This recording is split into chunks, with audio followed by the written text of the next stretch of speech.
حضور غوث اعظم رضی اللہ تعالی عنہ کا مرتبہ بہت ہی اعلیٰ و عرفہ ہے. آپ کی شان بہت ہی نرالی ہے. آپ تمام ولیوں کے امام ہیں. آئیے میں آپ کو حضور غوث اعظم رضی اللہ تعالی عنہ کا واقعہ سناتا ہوں کہ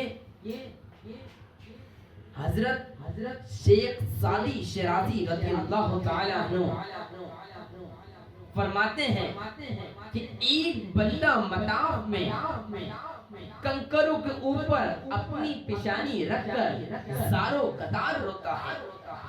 اتنے درد سے روتا ہے اور کہتا ہے کہ مولا مجھے معاف کر دے, نہیں تو قیامت کے دن اندھا اٹھانا. اللہ اکبر. کہتا ہے مولا مجھے معاف کر دے, نہیں تو قیامت کے دن اندھا اٹھانا.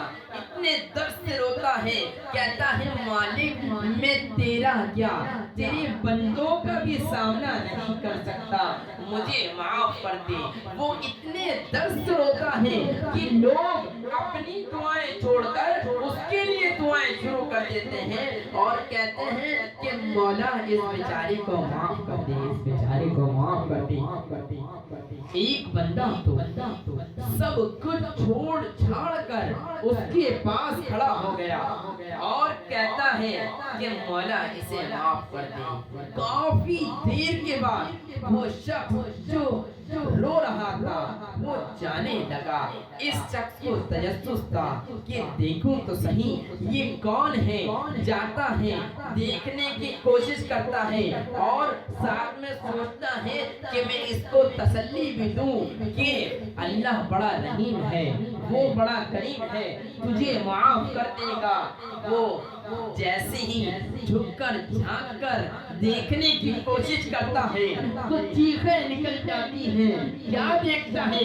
دیکھتا ہے کہ پیرے پیرا میرے میرا شیخ عبد القادر جیلانی رضی اللہ تعالی عنہ. اللہ اکبر. یہ زارو قطار رونے والے شیخ عبد القادر جیلانی رضی اللہ تعالی عنہ ہے. اور آج ہمارے معاشرے کا کیا حال ہوتا ہے میرے بھائیوں,